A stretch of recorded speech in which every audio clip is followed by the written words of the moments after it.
കേരളത്തിലെ രാസലഹരി കേന്ദ്രങ്ങളെക്കുറിച്ചുള്ള 24 റിപ്പോർട്ടിന്റെ അടിസ്ഥാനത്തിൽ അടിയന്തര യോഗം വിളിച്ച് മുഖ്യമന്ത്രി പിണറായി വിജയൻ. ഈ മാസം 23-ന് രാവിലെ 11:30-നാണ് യോഗം. മുഖ്യമന്ത്രി, ചീഫ് സെക്രട്ടറി, സംസ്ഥാന പോലീസ് മേധാവി, എക്സൈസ് കമ്മീഷണർ എന്നിവർ യോഗത്തിൽ പങ്കെടുക്കും. ലഹരിക്കും അക്രമത്തിനുമെതിരെ 24 chief editor R Sreekandan Nair നടത്തിയ കേരള യാത്രയിൽ കണ്ടെത്തിയ വിവരങ്ങളാണ് സമഗ്ര റിപ്പോർട്ടായി മുഖ്യമന്ത്രിക്ക് കൈമാറിയത്. ആർ അരുൺ രാജ് കൊല്ലത്ത് വിവരങ്ങൾ നൽകാനുണ്ട്. അരുൺ, SKN40യുടെ ഭാഗമായി കേരളത്തിൽ മുഴുവൻ ഇടങ്ങളിലും സഞ്ചരിച്ച് രാസലഹരിക്കെതിരായിട്ടുള്ള ക്യാമ്പയിനുകളും ബോധവൽക്കരണവും നടത്തുകയും ഇതുമായി ബന്ധപ്പെട്ട് നമ്മുടെ കണ്ടെത്തലുകളെല്ലാം സമഗ്രമായ റിപ്പോർട്ടായി മുഖ്യമന്ത്രിക്ക് കൈമാറുകയും ചെയ്തു. അന്ന് തന്നെ ഈ SKN40 തുടങ്ങുന്നതിന് മുൻപ് തന്നെ ചീഫ് എഡിറ്റർ ആർ ശ്രീകണ്ഠൻ നായർക്ക് നൽകിയ അഭിമുഖത്തിൽ മുഖ്യമന്ത്രി പറഞ്ഞതാണ്, ഈ യാത്ര കഴിഞ്ഞ് നൽകുന്ന വിവരങ്ങളെല്ലാം ക്രോഡീകരിച്ച് നൽകിക്കഴിഞ്ഞാൽ അതിന്മേൽ അന്വേഷണവും തുടർ നടപടികളും ഉണ്ടാകുമെന്ന് അദ്ദേഹം സർക്കാർ അതിനനുസരിച്ച് നീങ്ങുന്നു എന്നതാണല്ലോ. അദ്ദേഹം അടിയന്തര യോഗം വിളിച്ചിട്ടുണ്ട്, ഉന്നതതല യോഗം വിളിച്ചിട്ടുണ്ട്. എന്താണ് അരുൺ അതിന്റെ വിശദാംശങ്ങൾ?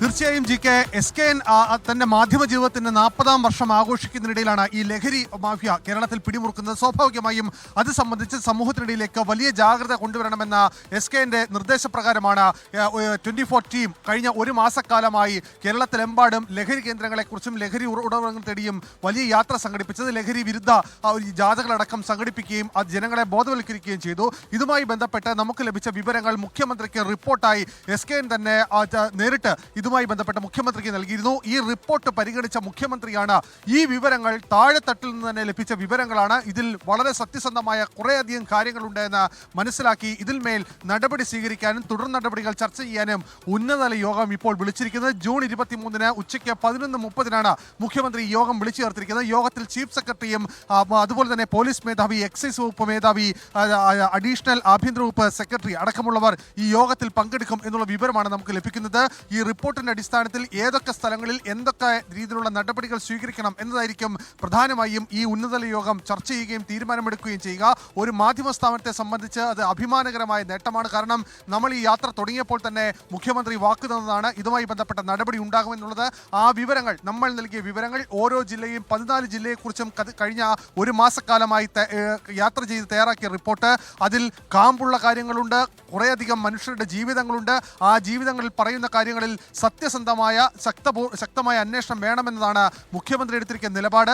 24 നടത്തിയ യാത്രയെ മുഖ്യമന്ത്രി ഇക്കാര്യത്തിൽ മുക്താണ്ഡം പ്രശംസിക്കുകയും ചെയ്തു എന്നുള്ളതാണ് ഉദ്യോഗസ്ഥ വൃന്ദങ്ങളിൽ നിന്ന് ലഭിക്കുന്ന വിവരം. എന്തായാലും ഈ യാത്രയുടെ റിപ്പോർട്ടിന്റെ അടിസ്ഥാനത്തിൽ തയ്യാറാക്കിയ നടപടികൾ ഇനി ഉദ്യോഗസ്ഥർ ചെയ്യേണ്ടത് എന്ന് മുഖ്യമന്ത്രി ഈ യോഗത്തിൽ നിർദ്ദേശമായി മുന്നോട്ട് വെക്കും. അതിന്റെ അടിസ്ഥാനത്തിലായിരിക്കും പോലീസും എക്സൈസും തുടർ നടപടികൾ സ്വീകരിക്കുക. വിദ്യാലയങ്ങളിൽ ജാഗ്രതാ സമിതികൾ, വിദ്യാലയങ്ങൾ കൂടുതൽ കാര്യക്ഷമമായ മോണിറ്ററിംഗ് സമിതികളടക്കം ഇനി ഉണ്ടാകും എന്നുള്ളതാണ് മനസ്സിലാക്കാൻ കഴിയുന്നത്. എന്തായാലും ഉന്നതതല യോഗം വിളിച്ചുകൊണ്ട് 24-ന്റെ റിപ്പോർട്ടിന്റെ അടിസ്ഥാനത്തിൽ തുടർ നടപടികൾ ചർച്ച ചെയ്യാനൊരുങ്ങുകയാണ് സർക്കാരും മുഖ്യമന്ത്രിയും. ശരി, ആർ അരുൺ രാജ് ആണ് വിവരങ്ങൾ നൽകിയത് കൊല്ലത്ത് നിന്ന്.